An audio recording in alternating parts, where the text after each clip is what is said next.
What music? That is so crazy. It's so crazy.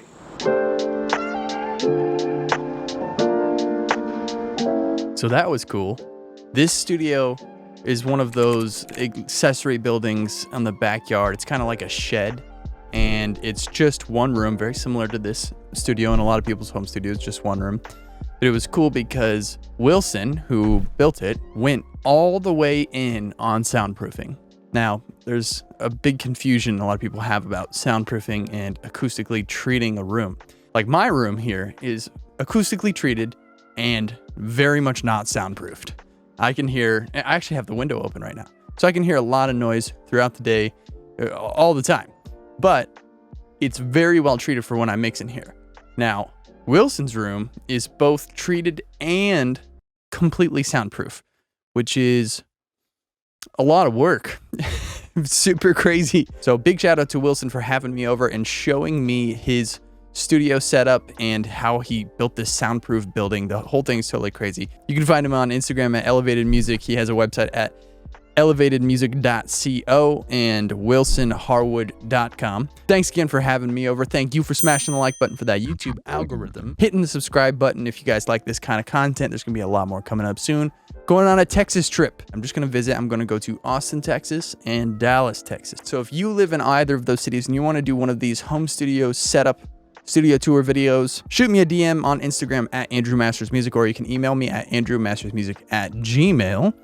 If you guys like these videos, and I have some more stuff with gear reviews coming soon, if you want to support the channel, the website, ANDREWMASTERSmusic.com/donate. There's a P.O. box, lots of ways you can support. Thank you guys so much for watching these videos. I can't believe you watch these videos, because it's, to me, like, this is what is super interesting to me. So thank you guys. All right, let's go check out Wilson's soundproof home studio setup. Hey, dude. What's up? Tell me about this building. Yeah. When did you build this? How long did it take to do? All the goods. All right, so this was a massive project. We started it over a year ago in August of 2019. That was when the foundation was laid. And I remember we had the foundation laid for about a month, and I would just like come out and stand on it and be like, one day this will be an amazing studio. And then finally in, I think late September of 2019, we actually started building the outside walls. Wow. And I was so pumped. Yeah. And I suck at construction, so I luckily hired this guy, but we worked side by side, just the two of us, for most of it. So I literally helped like put in all the nails, all the screws, learned how to build a house essentially. What did you know about building a studio before you started? Nothing. Okay. I like literally read this book, Build Your Home Studio by Rodger Weiss, like cover to cover, and read it a ton of times. You know, watched some YouTube videos here and there, but mainly that book was like my Bible for building a studio. And I told the contractor, I was like, we're gonna follow this book to a T and like just do it right. So it's really just mirroring the house. But I told them I want 3 windows at the top, you know, so I can let some light in, and then there's 2 more windows over there, and it's just the dream come true. So the door was one of the hardest things to build.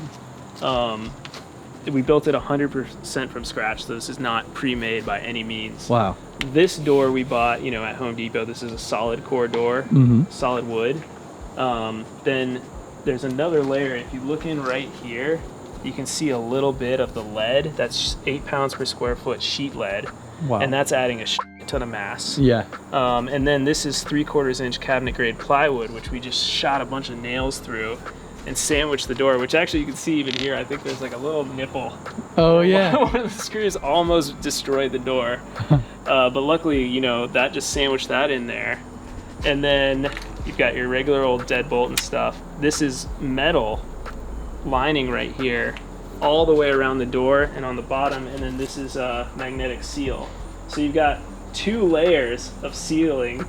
So it seals against this, and then it seals against the outside of the door, double. Plus you have a magnetic strip that just goes and sucks. Oh yeah. So that's how you get that like full soundproofing. And this door took a ton of time to build. I mean, we had to troubleshoot it a bunch. The door is so heavy that it's constantly kind of settling. Pulling, yeah. And I mean, that's pretty much it. The only thing that I wish we had done is move this over just a little bit more, so we could have gotten a more of a continuous seal here, but in the end it didn't really matter. It's still sealed. Nice. Airtight. You know, you can see the thickness of these walls. Yeah.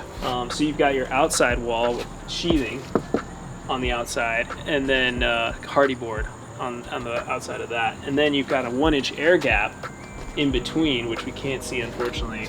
But right here, there's a 1-inch air gap between your frames. So you got the outside frame, air gap with nothing, and then the inside frame.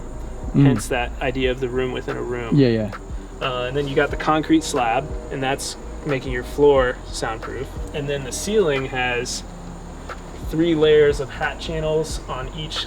You'll see it's got a peak ceiling, and then the hat channels are holding the 2 layers of drywall up. So there's 2 layers of drywall all the way around the room, and it's freaking heavy. Wow. Here, let's walk inside and check it out. Yeah.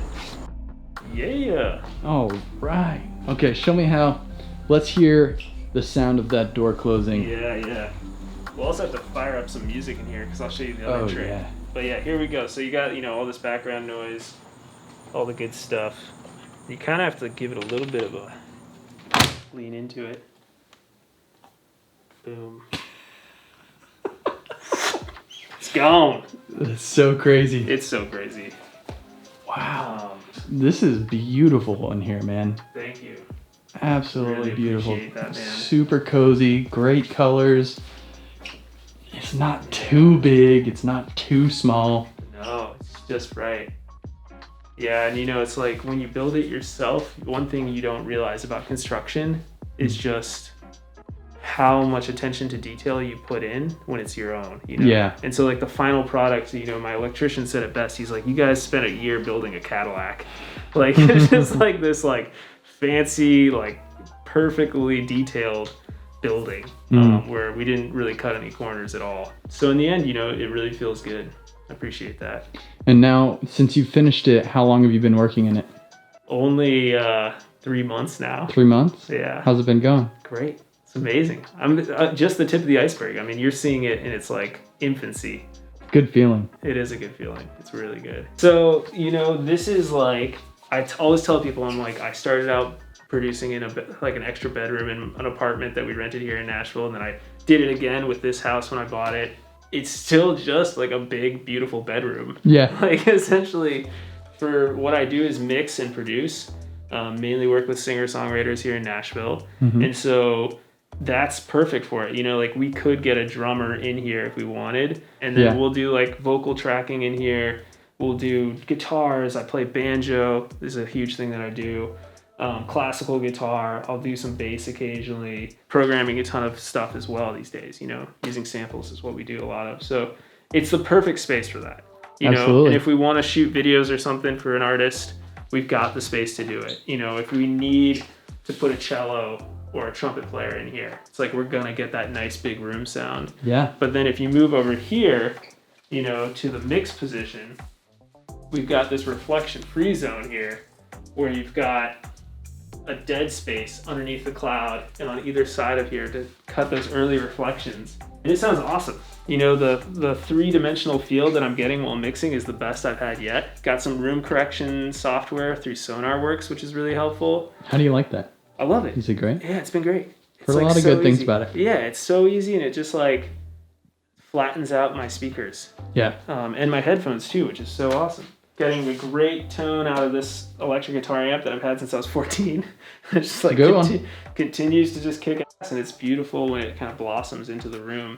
Earlier when we were talking, that was so funny when you were like, there's a vocal booth behind here? I'm like, yeah, just open the secret passageway, which I wish I had done. But actually what this is super cool. Gotta give a little plug to GIK Acoustics for their acoustic treatment. What are they called? GIK? GIK Acoustics. They're based out of Atlanta. I should be sponsored by them because I just love them so much. So you basically just build yourself a little booth, and then this little piece here works really well on the top. And building forts as a kid has turned out to be something very useful.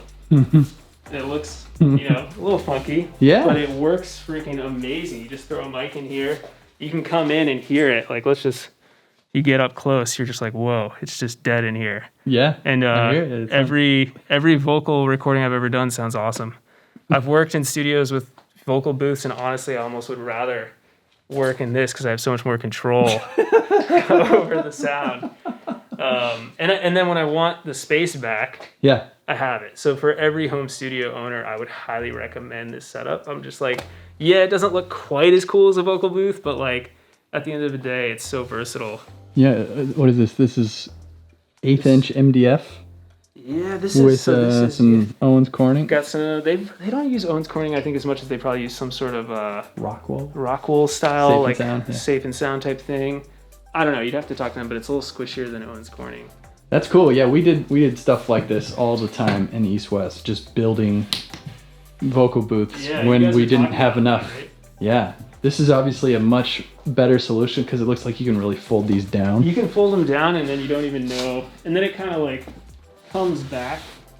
So I hang all my acoustic treatment on these monkey hooks. So it's a single hook that just goes to the drywall. They're awesome because they're barely putting a hole in your beautiful soundproofing. And then it's back to where it was. You got some diffusion panels on the back here to just help with those reflections off the back wall. And then a mini split, which is doing all my heating and cooling and also doing a little bit of dehumidifying if I need it. And it's been awesome. This Mr. Cool mini split. I gotta take my mask down for a second. The company that made this booth for you do all the panels in here? Yes, they did. So funny story, when I had my first studio room, I actually had some DIY panels built, but we had a mold problem. The insurance money from the mold issue paid for all the new panels, and I was like, well, I think I'm gonna get some high-end panels. Honestly, the extra money I think is totally worth it. Like, I hear the difference, plus they just look amazing. Yeah, they look really good. Really clean, but you can always build them yourself too, and they do a good job.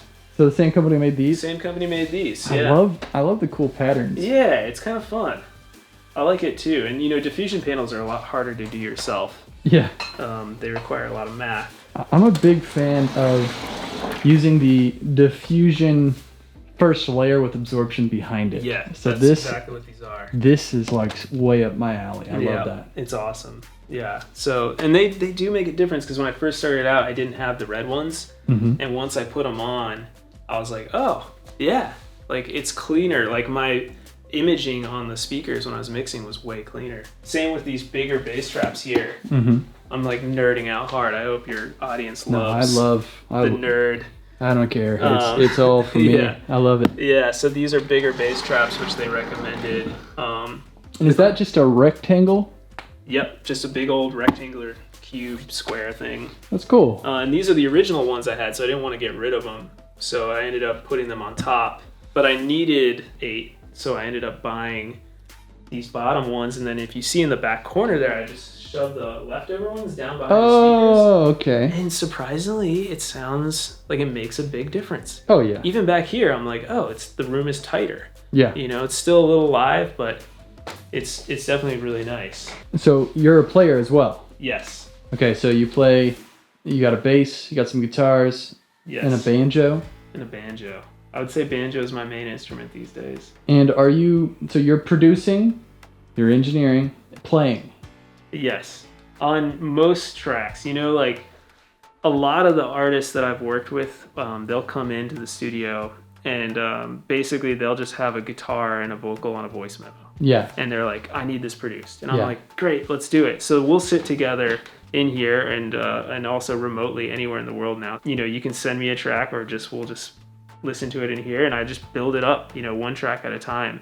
Or use program drums and then hire the drummer to play over those and take them out. So like there's so many options with this sort of small studio that then you can expand into a bigger studio by hiring musicians from here in Nashville. To be honest, like what we've been doing in here has been amazing. We're getting great sounds and it's like freaking the way to go. So I've really niched down into this folk singer-songwriter, acoustics focused group of musicians here in Nashville. And around the world. That's great. So yeah, that's like banjo is my love. I love guitar too. So I've been playing those 2 instruments the longest. Computer. Yes. So nothing special here. Just a good old Mac Mini. How dare you? How dare you? Just a nice simple Mac Mini, 2018 Mac Mini. it's been all the power that I need. Yeah. For some reason, it's got some little issues with like, it's just been kind of buggy here and there. Other than that, it's been awesome. Has it been buggy with audio related stuff or video or? Just like weird, like when I start up, it takes forever to start up. I think it has something to do with, oh, interesting. You know, and then it also, the keyboard's been having trouble connecting sometimes with Bluetooth. Whoa, that's crazy because it's right there. I know, right? It's so close. Yeah, so, but that's just technology, man. Could just be a lemon too, you know. There's true. Always that. What software are you using? Like Logic. recording? Logic. Logic Pro? Okay. Logic Pro, dude. I love it. Honestly, I tried Pro Tools for like a day because I had to do a session and I had to like pretend. Like I was hired as an engineer and they were like, we only use Pro Tools. And I was like, great. Great. I love Pro Tools. I was like, I'm just going to pretend like I know what I'm doing on it. So like, they're like, man, he's taking forever to like stop the recording. Where's the stop button? Where's the stop button? How do I make a cut? And I was like, oh, this is terrible. So I try to avoid things like that. But you know, Logic's been amazing to produce on. Ableton's great, but I just haven't really, I tried to use it. It's different. It's just different. And I just like, everything I do production-wise, I just don't feel like I need it. Yeah. But I still think it's awesome. Are you using the newest update of Logic? Yeah. Because I know they took that step a little bit closer to Ableton. I still haven't used it because I'm like, I just like, don't what need is this weird sequencer I like want thing? to, yeah, like I'm at this point where I'm like, I want to use all the bells and whistles. Yeah. But I'm like, at the same time, I'm just so like old school, I guess, with just like, let's just lay tracks. Yeah. And like record real audio. Yes. And like, you know. I'm the same way, man. I'm like, let's just get nice sounds. A little tiny keyboard. Yep, you got the which Akai. Also, like, you know, I'd love to have like, I feel like it'd be cool to have bigger keyboards, but once again, you know, the theme of the studio is like just use what works, and it's very minimal and it freaking works, man. I'm not a keyboard player, so the weighted factor doesn't kill me. Yeah. And it just works great, you know. One other thing that's on here is this iPad, which is this crazy silver thing. Mm-hmm. And I'll actually use that as when I'm doing automation in my mixes to have some fader control. What? Yeah, this is such a crazy thing that Logic does that I don't know if many people use it that way. Yeah. But you can just do Logic Remote. Yeah. I just put my finger on the glass, which, you know, one day maybe having like a nice control station with actually having real faders would be great. Yeah. But honestly, for the money and for something I just had laying around that I wasn't using anymore, it's awesome. And is there latency? Is it okay? No latency at all. I've never even thought of latency until you just said that. You just jinxed it. Yeah, I totally did. Oh, knock on wood. The interface is just the Apollo 8. Beautiful. Yeah, this is like the most minimal, laid back thing. I mean, this big guy looks cool, but it's really just a fancy DI box. It's called a Millennia Twin Direct TD-1. And it's super clean, super, you know, hi-fi, just like, I think it was used to record orchestras. Mm-hmm. Yeah. It sounds awesome DIing a bass in there, or really DIing anything, but I use it a lot for bass. Got a built-in 2-band EQ. I kind of always leave these on just because I like the way it sounds, just the high pass and the low pass. Nice. And I barely even touch the EQ, but sometimes I might mess with it. But yeah, it just sounds great. And that's all I use, you know, and then UAD plugins and wave plugins and things. So does that have a mic pre on it too, or is it? Oh yeah, it's definitely got a mic pre. Oh, in the back there. So I'm running my you know, line out, and I'll use this on vocals or pretty much anything. If we're just doing one mic at a time, I'll run it through there just because it warms it up and gives it a nice feel. And does the 8? How many mic pre's is that? 4? This has 4 plus XLRs. 4 more. This is going in the back into this line-ins. Right, nice. So it's got 4 built-in mic pre's and then 4 line-ins. Yeah, it's great. And you love it, yeah. I love it, yeah. It's been really great. Yeah, just the sound of the Apollo pre's I really like too. Yeah. Sometimes after listening to this for a while, you're like, you miss just sort of that little extra that the Millennia gives it. But but at the end of the day, it's not that big a deal. And then you got a little headphone amp over there? Yeah, this is I barely use this, but if we're doing a bigger session and we just need more headphones, you know, I got 2 on the Apollo. Yeah. And then if I need 3, 4, I've never used all of these, but if I need a third headphone, a friend gave me this and it's freaking awesome. You know, it's like unlimited. If you turn up this volume, it'll blow your ears out. Right. So it's super powerful, sounds awesome, and it just gives me extra headphone outs from the back of the Apollo. What company is that? Rolls? Yeah, it honestly, the amp side of it is great. So you got plenty of headroom. Like like I said, you would never put it up almost too much. So you're gonna blow people's ears out. Please give me too much. That's what I was exactly.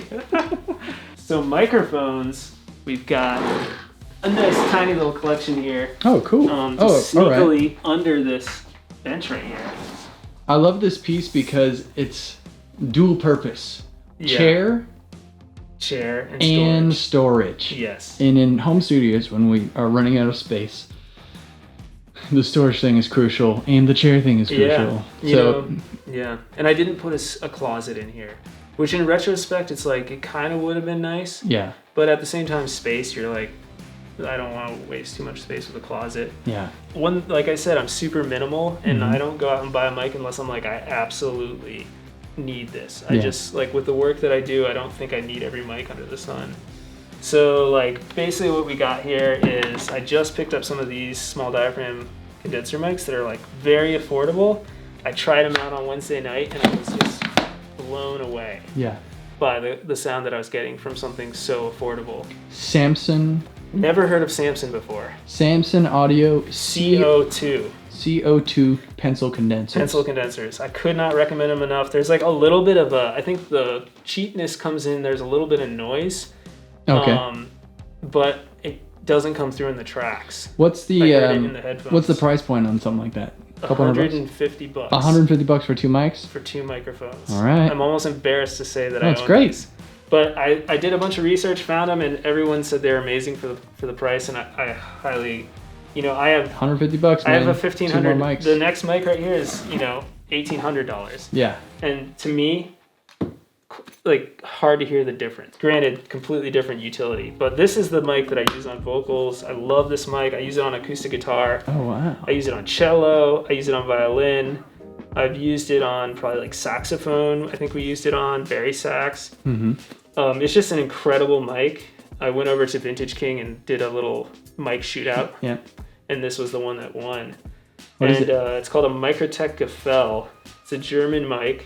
Highly recommend this. It's large diaphragm? Large diaphragm, even though it looks kind of small. Yeah. But still a large diaphragm. It's got 3 different polar patterns. You've got your figure 8, cardioid, and omni.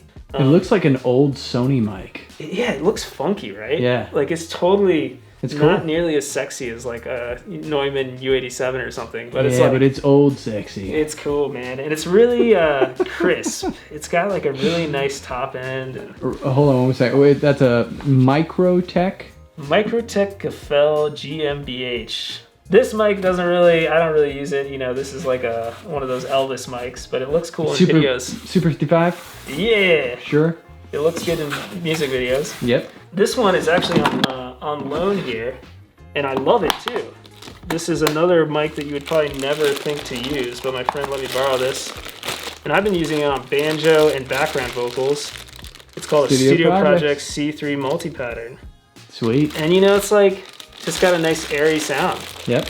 I wouldn't say like, oh, this is an incredible mic, but it's like, for what I need it for, it's freaking awesome. I have a Studio Projects large diaphragm condenser. I think it's a B1 is the model. Yeah. What was that, C3? I think it was a C3. C3. Okay, yeah. I have the B1. My wife used to use it for vocals. Yeah. She's a singer-songwriter, and then I stole it from her, and now I use it on my kick drum. Nice. There you go. On the outside of the kick drum, and it sounds. I use it as you would use like a Neumann FET 47 because it amazingly captures a really great low end push and air. So you put it right up on the kick drum and it sounds awesome. Yeah. And that really added a whole new thing. So. I think the key is to not like poo-poo mics based on cost or name brand. Oh yeah. Just really like use your ears at the end of the day. Just try stuff, man. To round it all out, there's the SM57, which is like amazing. Like, you have to have an SM57, if not more. All purpose. It sounds amazing. I've tried it on so many different things, and I just love it on the guitar amp. And then the SM7B. Yep, this is my favorite mic. It's one of my favorite mics too. I think it's all around. I use it more than anything else. Yep. For podcasting, for just doing videos here, like doing the YouTube videos, for vocals for myself. That mic is It's like killer. That's the you don't have an excuse. Get an SM7 Totally. and I would start agree. recording. I would agree 100%, and especially because it's affordable for mics. Got a couple stands, and then you got some light stuff. You're gonna be doing some video work in do here. Some video work, you know. I'll do video for artists, so Nice. occasionally, you know, especially if we're doing a full project, like we're doing an EP or a full album, I'll usually throw in some video work to help them promote it, and then I'll do some video myself. I just love doing YouTube work and kind of shooting videos in here. You have a channel? I do have a channel. What's your channel? Wilson Harwood. Wilson Harwood? Yeah, just my name. Sweet. Yeah. Everybody, go subscribe. Go check it out. Subscribe, yeah. What kind of stuff do you do? Just a lot of videos, like cover videos, and then also originals. Oh, cool. So it's like usually acoustic guitar, banjo, performance, singing, performance videos. Yeah, sweet. Yeah, and yeah, check them out. Let me know what you think. Speaker stands. What speaker stands are these? Yeah. You know, I have no freaking clue. What speaker stands? I almost feel like I got them years ago. I almost feel like these are called the ISO acoustics. Is that right? Yeah, they might be ISO. I bought them off Craigslist. I remember the guy who sold them to me, and I just walked to his apartment and like. He was like, I don't need them anymore. I was like, sweet, these are awesome. That's sweet. You know, you just fill them with, they have sand from Colorado in them. I've had them for like 6 or 7 years. Yeah, these are heavy duty. They're great, man. Yeah, you know, so this desk is not cool. No, I'm just kidding. Like, you know, most studio desks, you're like, oh, the desk is sick. Yeah. But when I built the studio, I was like, I'm going to replace the desk. But then I was like, you know what? I put everything in here and I was like, this setup, it works. You know, it gives me the space I need with the monitors. I didn't want, you know, the monitors right up in my face. I wanted to have a good stereo field. I wanted them off the wall. Ideally, I think I could get them even farther off the wall if I really wanted to. But it's working so well, and I'm like, I'm just not gonna mess with success right now. Eventually, the desk will probably get upgraded, but now it's just this beautiful little black table. Yamaha These are the H5s. HS8s. HS8s, Yeah, that's right. they are also a very affordable monitor if you guys are interested in getting some monitors and you're not ready to spend, you know, a couple grand. I highly recommend these. It's gotten to the point where I've learned them so well that I have I really don't think I'm going to upgrade my monitors anytime soon, which I know is like sacrilegious, but it's sort of like, they work. Yeah, and people, you know, the mixes are sounding awesome. I'm just happy with everything, so we'll see. But I couldn't recommend them enough. So if you guys are perusing this channel and you want something, the R-tones are passive, right? You need an amp for those? Yeah. So these R-tones, the reason they're sitting down here is unfortunately they need to be repaired. I got them. They were gifted from my girlfriend's dad. So let's check this out. And I had a friend over here who's a mastering engineer, and he was like, well, "Let's check the speakers." And I was like, "Oh shit. Oh, the no, speakers need to be replaced. The cone needs to be replaced." Eventually, they're passive speakers, so I'm going to have them set up on either side of the Yamahas, just so I can get some of that mid-range monitoring. Yeah, if the HS8s aren't giving you enough mid-range.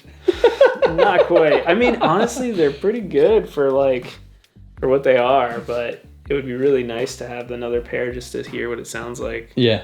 I have no idea how these are going to sound, but we'll see. So I got to get those repaired. That's why they're just hanging out. So you're also making and producing music for sync licensing and putting it up on MusicBed. I am, yeah. And for those who don't know, all the music that you hear on my videos is also licensed through MusicBed. This is not sponsored, by the way, but if you make videos and stuff, and it's you want great. to get some MusicBed's awesome. MusicBed's great. Yeah, so we're gonna do a sound test, crank some tunes in here, and then see how loud it is outside of the building. Totally. So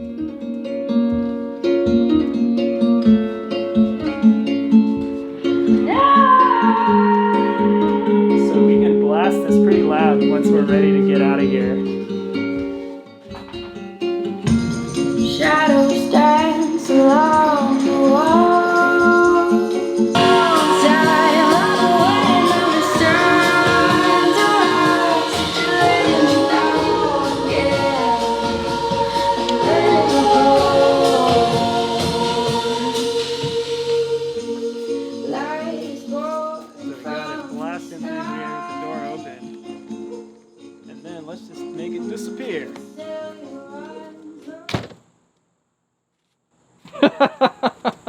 What music? That is so crazy. It's so crazy. That's amazing. It is so quiet. Yeah, like if you came to the door, you can hear it. But if you, especially if you go around the side where there's no door, like you're not gonna, as soon as you're a few feet from it, you're not gonna hear it. And it's loud in there. Like it was too loud. Like it hurt my ears. Yeah. Like you wouldn't want to listen that loud. So for people watching, I have my headphones plugged into my camera, which is hearing the same audio you're hearing, and I have it cranked. Like the camera keeps it all the way up. Let's see how close we get. Let's also see. I have a decibel meter. Let's see how loud it is in there. I literally have the mic touching the door. And then we come back here. We can hear some kid yelling. It's pretty crazy, right? That is awesome. Yeah, I'm just curious what so out here the SPL level is. Let's see. Like 50, 53, like ambient noise in a neighborhood. Yeah. And then I don't know how great this meter is, but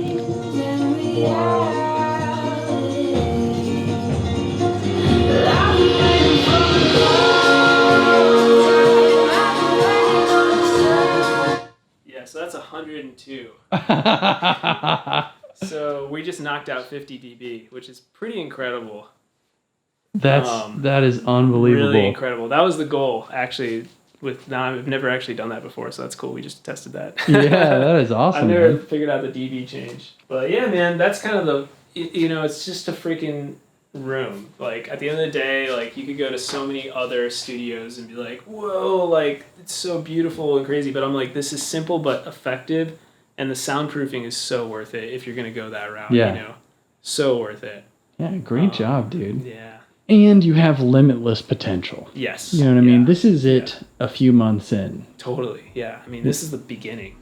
The bones, what Wilson and I were talking about earlier is, you know, putting the money into the structure. Yes. Because you can't, to a certain extent, you can't go back and tear the structure of the building down to make it better after you've already bought all the gear and the desk and the acoustic trip.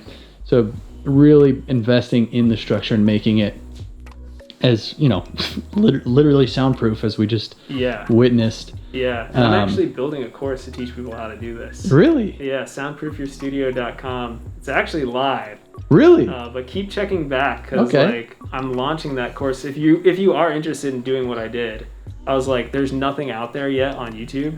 So I was like, what's it called? Soundproofyourstudio.com. Soundproofyourstudio.com. Yeah. All right. Soundproof Your Studio. I'm going to have to go there. Yeah. And check that out for my next build. Yeah. So I'm building the course as we speak.